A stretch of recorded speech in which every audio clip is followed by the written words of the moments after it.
নমস্কার, শুভঙ্কর কয়াল ইউটিউব চ্যানেলের পক্ষ থেকে আপনাদের প্রত্যেককে জানাই স্বাগত। পিএসসি কি তার এক্সাম ক্যালেন্ডার ফলো করছে না, বা ক্লার্কশিপ মিসলেনিয়াস এক্সামের রেজাল্ট দিতে কি দেরি হচ্ছে বা দেরি হবে, বা মেন পরীক্ষা কি পিছিয়ে যাবে ইত্যাদি নিয়ে এই ভিডিও আলোচনা থাকবে। বহুজন কালকে থেকে এই প্রশ্নটা আমাকে করছেন, তো সেগুলো নিয়েই আলোচনা থাকবে। চলুন শুরু করা যাক। ভিডিও শুরু করার আগে একটা ছোট্ট ঘোষণা বন্ধুরা, আপনাদের জন্য টেক্সট বুক, আশা করি প্রত্যেকে জানেন টেক্সট বুকের নাম ইন্ডিয়ার টপ কোচিং ইনস্টিটিউট, এবং তার সাথে সাথে তারা মক টেস্টের জন্য সব থেকে বিখ্যাত। এবং এই টেক্সট বুকের যে পাস অ্যান্ড প্রো ফিচার্স, এই পাস অ্যান্ড প্রো ফিচার্সের আন্ডারে আপনি বিভিন্ন এক্সামের মক টেস্ট পেয়ে যান। পিএসসির বিভিন্ন এক্সাম, এসএসসি, রেলওয়ে সমস্ত এক্সামের প্রায় মক টেস্ট পেয়ে যান। তো RRB, NTPC, RRB group D, RPF constable ইত্যাদি বিভিন্ন মক টেস্ট দেখতে পাচ্ছেন। প্রচুর কিন্তু মক টেস্ট রয়েছে এবং প্রচুর পিআইকিউ রয়েছে এখানে। তো এই মক টেস্টের ফিচার্স যদি আপনি অ্যাভেল করতে চান, তাহলে নর্মাল ফিস থাকে 699, বর্তমানে ফিচার অফিসার সেলের জন্য 615 টাকায় আপনি এটা পাবেন। এর সাথে সাথে যদি আপনি এসইউবিএইচুব এই কোডটা ইউজ করেন, তাহলে আরও এক্সট্রা আপনি 12% ডিসকাউন্ট পেয়ে যাবেন। যারা ইন্টারেস্টেড তাদের জন্য লিঙ্ক ডেসক্রিপশনে দেওয়া থাকবে, চেক আউট করবেন। এবার আমরা মূল আলোচ্য বিষয়ে আসি। এই যে একটা নোটিশ দেখতে পাচ্ছেন, 6 ফেব্রুয়ারি 2025 দেওয়া হয়েছে পিএসসির তরফ থেকে। লেখা রয়েছে screening test for recruitment to the post of laboratory assistant, মাফ করবেন, library assistant in West Bengal legislative assembly secretariat government of West Bengal, which was tentatively schedule to be held on 9/2/2025। এই এক্সামটা 9/2/2025 হওয়ার কথা ছিল, সেই এক্সামটাকে পোস্টপোন করা হয়েছে। The exam has been postpone for the time being due to administrative reasons. Administrative রিজনসের কারণ দেখিয়ে এক্সামটাকে কিন্তু পোস্টপোন করা হয়েছে। এটার এক্সাম ক্যালেন্ডারে, টেন্টেটিভ ক্যালেন্ডারে ডেট দেওয়া ছিল 9/2/2025, কিন্তু এক্সামটা বর্তমানে স্থগিত করা হয়েছে।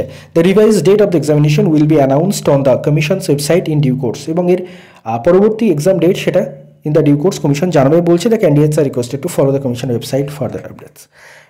এখান থেকেই কনফিউশনটা তৈরি হয়েছে, এবং তারপর থেকেই আপনারা বহুজন উদ্বিগ্ন হয়ে জিজ্ঞাসা করছেন এই বিষয়টা নিয়ে। আমাকে অনেকজনই বলেছেন এই বিষয়টা। তো চলুন এই বিষয়টা নিয়ে আলোচনা করা যাক। দেখুন, এই যে এক্সামটা লাইব্রেরি অ্যাসিস্ট্যান্ট, এটার ডেট পিছিয়ে গেছে মানে যে পুরোপুরি এক্সাম ক্যালেন্ডার ফলো হবে না এমনটা কিন্তু একদমই নয়। গতবার যখন এক্সাম ক্যালেন্ডার দেওয়া হয়েছিল, সেখানে পিএসসি মিসলেনিয়াস এবং পিএসসি ক্লার্কশিপের এবং তার সাথে সাথে ডাব্লিউবিসিএসের ডাব্লিউবিসিএস সম্ভবত ডাব্লিউবিসি 2023-এর মেন্সের এক্সামের রেজাল্ট, মেন্সের এক্সাম, এইগুলো কিন্তু হুবহু একই ডেটে হয়েছে, ডেট নড়চড় হয়নি। তেমনি কিছু এক্সামের ডেট নড়চড় হয়েছে। ডাব্লিউবিসিএসের 2024-এর প্রিলিমসের ডেট নড়চড় অবশ্যই হয়েছে, কারণ ওবিসি কেসের জন্য তার ফর্ম ফিল আপই করানো যায়নি। তো একটা এক্সামের ডেট মানে কোনো কারণে পোস্টপোন করা হলো, এবং সেখানে তারা লিখেও দিয়েছে কী কারণ, সেটাও তারা লিখে দিয়েছে, অ্যাডমিনিস্ট্রেটিভ রিজনস দেখিয়েছে, কিছু পার্টিকুলার কারণ থাকতে পারে। তো তার জন্যই সেটা পোস্টপোন করা হয়েছে। তার মানে এই নয় যে কোনো ডেটই ফলো হবে না যে এক্সাম ক্যালেন্ডার দিয়েছে। তার সাথে সাথে এটাও ঠিক যে এই যে এক্সাম ক্যালেন্ডারটা পিএসসি দিয়েছে, এটা কিন্তু টেন্টেটিভ এক্সাম ক্যালেন্ডার, ফাইনাল নয়। টেন্টেটিভ ডেট মানে একটা টেন্টেটিভ ক্যালেন্ডার, মানে টেন্টেটিভ একটা ডেট তারা দিয়ে দিয়েছে, প্রবাবল একটা ডেট দিয়ে দিয়েছে। তার আগে পিছনে কিন্তু হতে পারে, এগিয়ে আসবে না, পিছিয়ে যেতে পারে ডেটটা, হয়তো কিছু কিছু ক্ষেত্রে পরিবর্তিত কিছু কারণ থাকলে।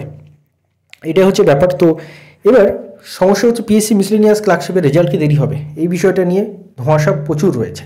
এই কারণে রয়েছে পিএসসি ক্লার্কশিপের, আপনারা জানেন এখনও অ্যান্সার কি রেসপন্স দেওয়া হয়নি, পিএসসি মিসলেনিয়াসের এখনও পর্যন্ত রিভাইজড আনসার কি দেওয়া হয়নি। এই নিয়ে আমরা কিন্তু গত 6 তারিখ আমরা কিন্তু মেল ক্যাম্পেইন করেছি পিএসসিতে। আপনারা বহুজন সেখানে পার্টিসিপেট করেছেন। ডাব্লিউবিসি অ্যান্টি কারাপশন স্টুডেন্ট ইউনিটির পক্ষ থেকেই যে মেল ক্যাম্পেইন হয়েছিল, সেখানে আপনারা বহুজন পার্টিসিপেট করেছেন, ধন্যবাদ আপনাদের প্রত্যেকে। আমরা কিন্তু আমাদের কথা জানিয়েছি পিএসসিকে, বারবার করে পিএসসি কানে পৌঁছে দেওয়ার চেষ্টা চলছে যে এই এক্সামগুলোর অ্যান্সার কি যেমন তাড়াতাড়ি যেন দেওয়া হয়, ক্লার্কশিপের যেমন ওএমআর কপি যেন তাড়াতাড়ি দেওয়া হয়, মিসলেনিয়াস ক্লার্কশিপের রেজাল্ট যেন তাড়াতাড়ি দেওয়া হয়, এবং সর্বোপরি মেন পরীক্ষার যে তারিখ তারা ঘোষণা করেছে আমাদের বিভিন্ন আন্দোলনের ফলে, সেই মেন পরীক্ষার তারিখও যেন তাড়াতাড়ি দেওয়া হয়। তো গতকাল মেল ক্যাম্পেইন হয়েছে, আশা করবো আমরা আগামী সপ্তাহে কিছু একটা সুখবর পাবো। এখন বাকিটা পিএসসির উপর ডিপেন্ড করছে। অ্যান্ড হ্যাঁ, সবসময় কিন্তু আশঙ্কা থেকেই যায়, যেহেতু বোর্ডটার নাম পিএসসি, তবুও আমরা চেষ্টা করছি। এবং এই মিসলেনিয়াস ক্লার্কশিপের রেজাল্ট বেরোতে দেরি হতে পারে যদি এই আনসার কি ইত্যাদি নিয়ে আরও বেশি লেট করে, তখন মেন পরীক্ষার এক্সাম ডেটও পিছিয়ে যাওয়ার সম্ভাবনা তৈরি হতে পারে। But in the meantime এখনও পর্যন্ত কিন্তু এরকম কোনো সম্ভাবনা এখনও পর্যন্ত নেই। বাট হ্যাঁ, সবার সম্ভাবনা রয়েছে, আমাদের সতর্ক থাকতে হবে এবং আমরা সতর্ক সেদিকটা নিয়ে। তো এখনও পর্যন্ত আপনারা যে এক্সাম ডেট দেওয়া রয়েছে মেন এক্সামের, সেটা ধরেই আপনারা কিন্তু প্রিপারেশন নেবেন। আর আপাতত সামনের সপ্তাহে কিছু সুখবর যদি না আসে, তখন পরিবর্তিত পরিস্থিতিতে কী হবে সেটা নিয়ে আবার আমাদের আলোচনার জায়গা থাকবে। ধন্যবাদ আপনাদের সবাইকে ভিডিওটি মন দিয়ে দেখার জন্য।